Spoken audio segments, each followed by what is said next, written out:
So hey guys, what's up? It's poppin', it's your girl Sierra 11. I'm back with another video. As you guys can see, if you read the title of this video, you already know what it is. Today I was feeling a little hot. I don't want any, I don't want too much hair hanging. I just want something I can do pretty fast. It's back to school and it's still hot, summer. So I decided to do this look that I have in my hair right now. So I feel like these are like two buns. Boy, if you don't, and the rubber bands are going to the ponytail. So I was throughout the video, I was trying to decide if I wanted to do one ponytail, to do two. So as you guys can see, I obviously went with two. If you guys are not subscribed to my channel, then go ahead and click that subscribe button, guys. Be sure to also click the notification button as well, so you can be notified every time I upload a video. All the things that I use will be linked down below in the description box. And yeah, just keep on watching if you want to see. So I'm starting off with my hair that I've just taken out of braids, and the braids that I did, I'll actually insert them somewhere on the screen, and the link will be in the description box down below. But the braids I just took them out were just regular straight backs and feed-in braids, and so that's the hair that I'm dealing with right now. As far as the parting, guys, you're gonna part down straight the top middle of your head because you want it to be right in the middle, and then the two sides will just part down. The way I'm parting half of my head is that I'm parting it in another half. So once you just part another half, you tie the other hand out of the way, and then I'm gonna part another half so that I can do the braids.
So I just did the braids on my other side, just like I did before.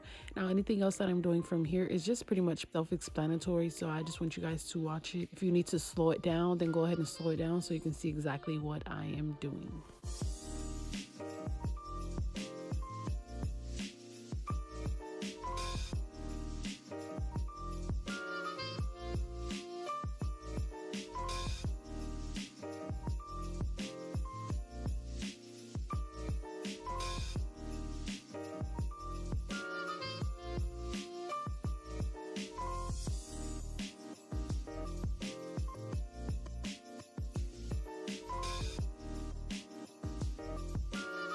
At this point, guys, if you see me keep looking over, it's because I'm watching the best sci-fi series ever. It is called The Expanse. You guys should go check it out. But yeah, it's super duper great.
Thank you guys so much, so much for watching this video. I hope you guys enjoyed. If you have any questions, do not bother to ask the questions down below. And yeah, see you guys next time at my next video. Bye.